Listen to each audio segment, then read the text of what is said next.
in view of the current circumstances, the fact that there is a question on the composition and constitution of Parliament, and having regard to the public interest and the exigencies of the state of affairs in Parliament, I will proceed to, in accordance with Standing Orders 59, adjourn the House indefinitely. The Speaker of Parliament has adjourned Parliament indefinitely.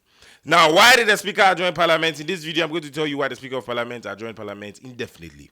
Stick and stay. I have the full details for you. I'll be right back. Now, in my previous report, I told you that there was a problem in Parliament in the sitting.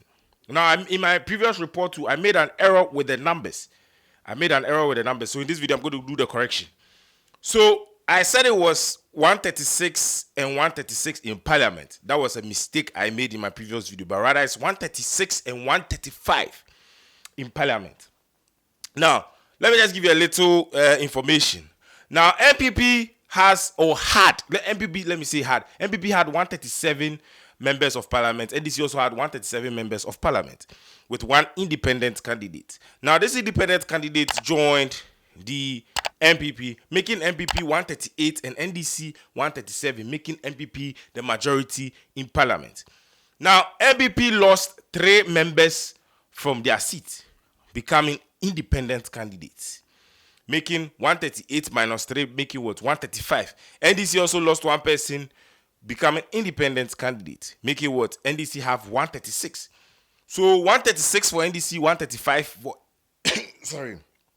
for MPP. So this was the reason why the Speaker of Parliament said last week Thursday that, okay, if that is the case, then NDC is now the what? Majority caucus in Parliament. Now, the Speaker of Parliament also made it clear today that he has been served by the Supreme Court and has also told what is wrong? So he has adjourned Parliament indefinitely. So now the biggest question right now is his statement of, now people are asking that his statement of saying that NDC being majority in Parliament, does it still stand or it doesn't stand? Now the answer is it doesn't stand because there's supposed to be a quorum for Parliament before a decision can be made, which is 1/3. So if the quorum isn't there, like there isn't a number of people that is supposed to be at the sitting before they can make that decision, then they can't make that decision.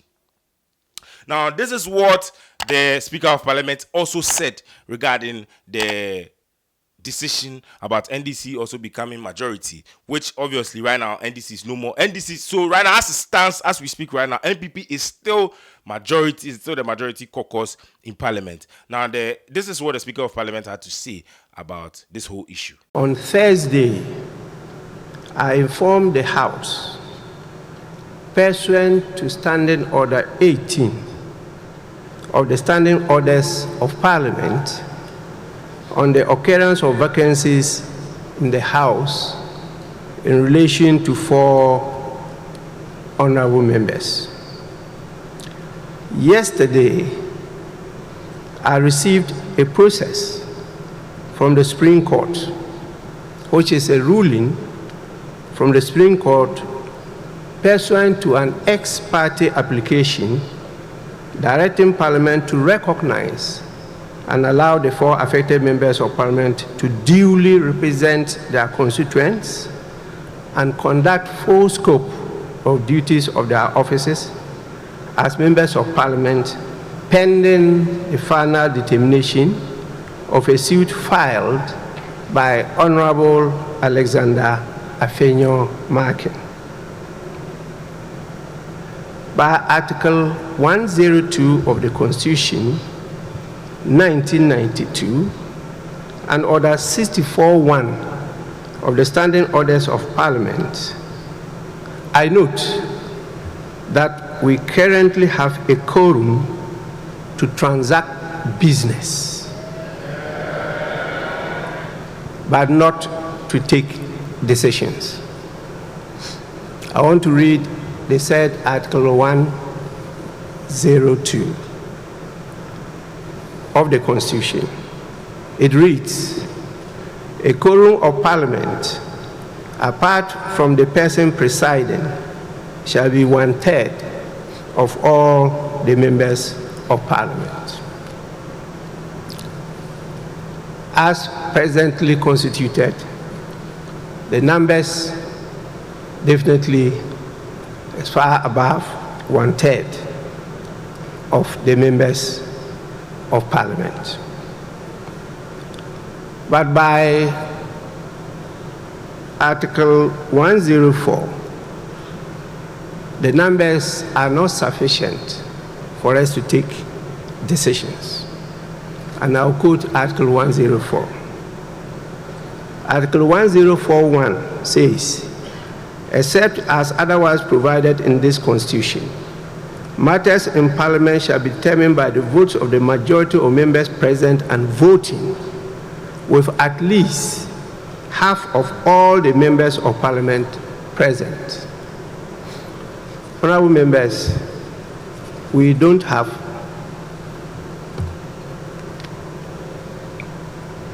at least half of all the members of Parliament present.